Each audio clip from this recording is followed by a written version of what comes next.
Hi friends, Editing Jessie here, and I'm just editing today's video and realizing that I didn't do an intro. So today I'm talking about the 5 things that I've learned so far in budgeting, and I just want to jump right in and kind of tell you guys about 5 different things I've learned. Some of them are tactical and some of them are just like mental health wise, but I hope you enjoy this video. Make sure you subscribe and like the video if you haven't already, and yeah, let's get into it. Okay, so to start out with number 1.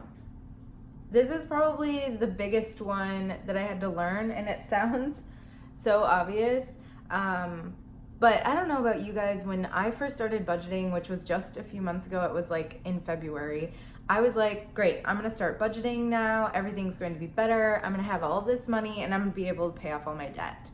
And I just wasn't anticipating the amount of things that would go wrong. So, for example, I just had like a bunch of SHIT hit the fan, basically. So I remember early on, I got my tax return back in February, I believe, and I was like so pumped. I was like, I have this lump sum of money. I'm going to fill up my emergency fund, and then I'm going to put the rest toward one of my debts and like knock down a whole bunch of the principal. I didn't pay it off, but I knocked down a good chunk of it, and I was so excited, but I wasn't thinking about the fact that a $1,000 emergency fund, in my personal opinion, is not enough, especially for me, living with my husband and our dog and living in the Chicago area of the United States. It is more expensive to live here. Our expenses are very high. $1,000 goes like that, and it's insane, and I never thought that actually was true, but my emergency fund was gone like the next month or so because I had an emergency come up that was more than $1,000. So I wish in that moment that I would have maybe like saved a little bit more of it, or maybe not thrown all of it at a debt. I was just so excited after watching like Dave Ramsey and like following all these people on YouTube that do debt and like budgeting, and I was like, yes, I have this sum of money. I thought that I was being proactive. I thought that I was being like a good budgeter. I thought that I was being like fiscally responsible, when really I just put myself in a really shitty situation. Like, it was great. I paid off some money on one of my loans, and that in the long run will be really helpful, but in the moment, not so helpful. So I wish that I just would have been like aware of that. And then also, just again, to go along with that, like, things will go wrong, and they're going to go wrong no matter what, and like to kind of go into that knowing that, not that you should go into it like with a pessimistic attitude, or like nothing is going to go right, or you're never going to pay off your debt. I'm not talking about that, but I'm just talking about being open to the fact that things are going to go wrong. Something's going to come up.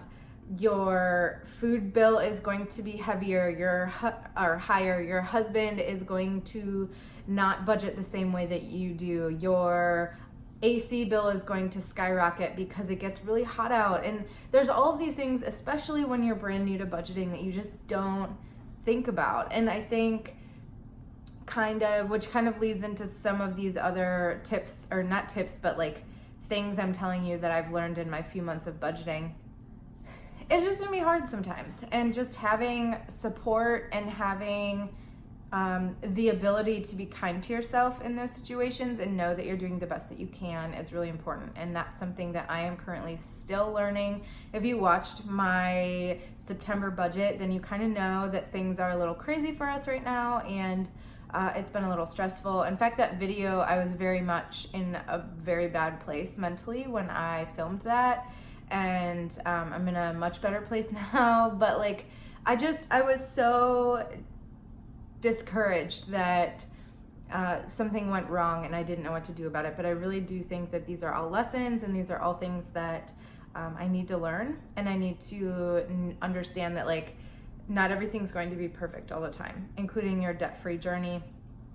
You know, like, I'm doing the best I can, and for a while that might mean that I'm not putting any extra toward my debt snowball. My second thing that I didn't realize as much is that it's really hard to cut out things that you love.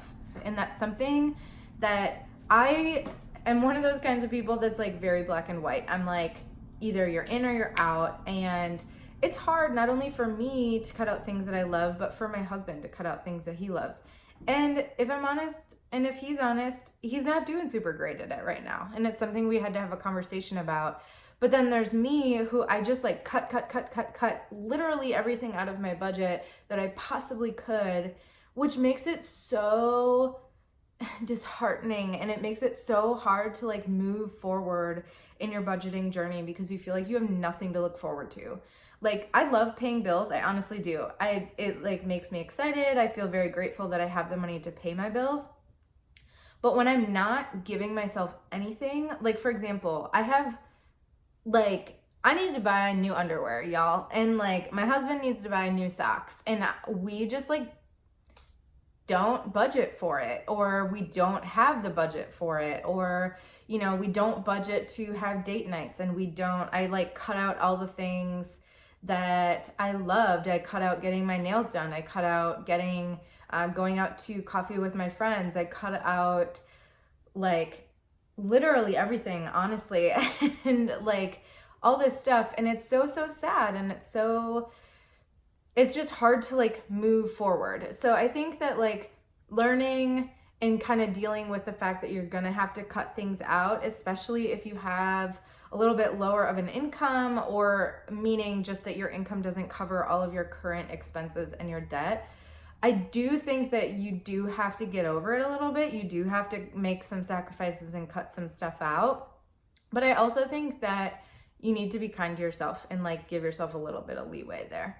So yeah, I just wasn't realizing how difficult that would be and how difficult of a conversation that would be for me and my husband to have. Okay, sorry guys, I had to, for the like abrupt scenery change, there's like surveyors and stuff walking around outside or something. I don't know who they are, but I film like right in front of my main like door window, and I don't want to talk to anyone today. So plus I was like filming and I didn't want someone to interrupt me. So I've moved locations, but let's get on to number 3, which is, and you're probably not going to be surprised by this, it takes determination and consistency. This is something that I think came pretty easily to me, and I don't mean that in like a boastful way, but just like when I am passionate about something or when I really believe in something, I will like hit it hard. And I really believe in budgeting, and I believe that it can help your family, and I believe that it's good for financial freedom. So I totally believe in it. So it was easy for me to have that determination and that consistency, but it's something that maybe isn't as easy for everyone else. So for example, my husband, who again I love, and he would totally say this in this conversation, but like it hasn't been as easy for him to be as consistent and as determined. He doesn't love looking at money stuff all day. He doesn't love financial stuff. He definitely isn't into like sitting and budgeting and all that kind of stuff. So yeah, sometimes you just like, if you're going to do it, you have to understand that maybe your partner won't be as determined or as consistent as you, and like you kind of have to talk through that conversation together and how you're going to make it work. So, but determination and consistency to me is very important. Being determined that you will go after your goal no matter what pops at you. So like what I was talking about before, like with things going wrong, with things like that, being able to still be determined and still come at it knowing that you're doing the best that you can for what you're doing. And then the consistency is key in so many things. It's key in dieting, it's key in work, it's key in like all these things. And it's so true, just being like consistent with your budgeting, consistently looking at your budget. You don't have to look at it every day, you don't have to look at your account every day, but just being consistent about it. Not pretending like you don't know what's going on, or just being consistent with your money, I think is important. And I think especially when you're in the stage of like paying off debt or budgeting, or you have a lower income or things like that, it's really important to pay attention to that and to be as consistent as you possibly can. Number 4, this is really hard for me, but it also takes a lot of giving yourself grace. And this is something I struggle with in all forms of life. I'm definitely a recovering perfectionist. It's something that I deal with on the regular. And just remembering that you're doing the best that you can with what you have, and that's okay. For example, like with our September budget, with things just being crazy and things like that, it was just like, this is what we have, this is what we have to do this month, and that's okay. And that doesn't make me a bad person, that doesn't make my husband a bad person, that doesn't make our jobs and our bosses bad people. All that means is this is what we're given at this time, and this is what we're gonna do with it, and we're doing the best we can with what we can. So, you know, if you go over budget in a category, if you aren't able to pay off as much debt as you had said you were going to at the beginning of the year, if you if you want to go have coffee with one of your friends because they're in town, even though you don't have any budget for that coffee, like, it's okay to give yourself that grace. Otherwise, you're gonna go crazy. And I think just being able to realize something, make a change from it if you need to, and then move on and let it go. Because the more that you sit in it and you worry about it, or you freak out about what you did, or you freak out about what's coming, it's just like, it's the worst. I think I read this, and I'm sure I'm gonna say it incorrectly because that's like what I do, but worrying causes pain like twice or multiple times or something like that. So if you are worried about something happening, like for example, not having enough money to pay your bills, or not being able to pay your debt payment, whatever, things like that, even if that doesn't happen, your body feels that worry now and thinks that it's happening now. It doesn't know the difference between worry and what's actually happening. So if you're worried, say for me, for example, I'm worried that we don't have enough money to pay our bills next month, and I'm worried about all these different things that could happen. Currently, my body feels, in fact, just saying that, like, I can feel the pressure on my chest. My body feels like that is happening right now. Like right now, I cannot purchase groceries with my debit card. Right now, I cannot, like, those feelings that I would have if that happened, I'm feeling that now. So even if that does happen in the future, I'm now feeling it multiple times. I'm feeling it now, I'm feeling it then.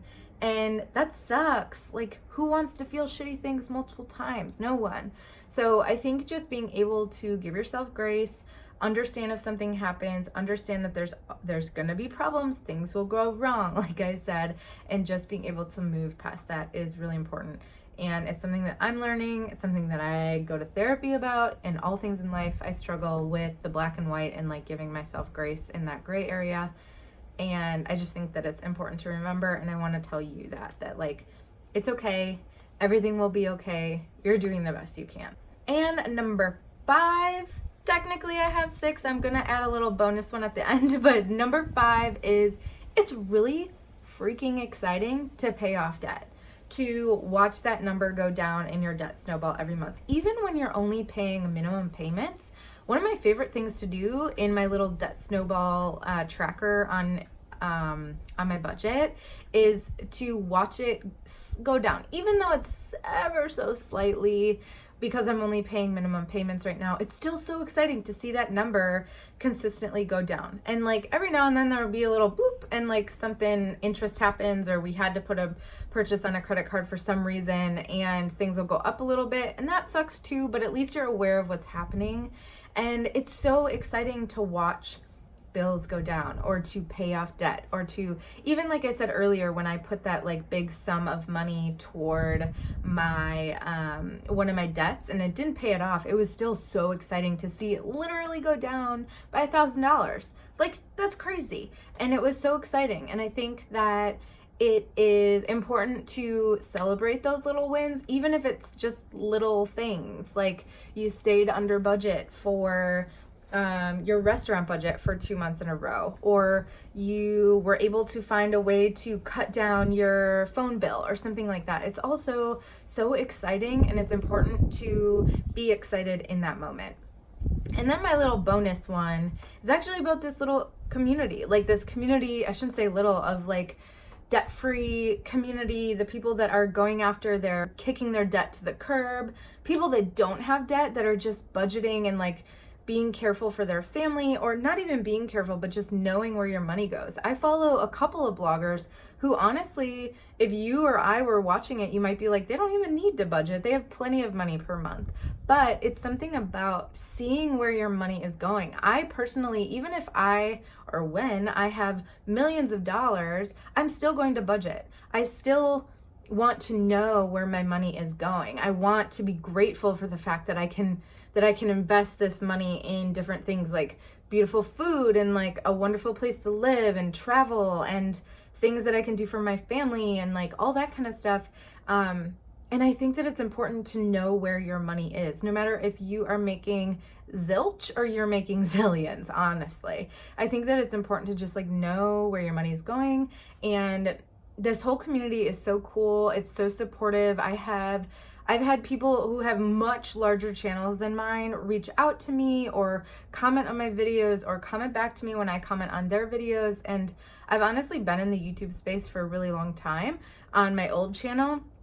And I never got so much support until I joined this like debt-free community. And I think that it's really cool. And if it's something that you're interested in or something you want to like dip your toes into, but you haven't yet, like, it's the most supportive community that I can think of. And yeah, I just think that it's a really great part of budgeting that I didn't even know was going to come from all this. So I hope that you enjoyed this video of me rambling about the 5-ish things that I have learned since I started budgeting earlier this year. Obviously, I've learned other things like technical things, but I kind of wanted to hit at some of the emotional things and mental things that kind of hit you with budgeting that you may not think will. So I hope that you enjoyed this video. Leave a comment down below with like something that you've learned in budgeting or something that you think is really valuable. I'd love to hear about it. And then I'll see you guys in the next video.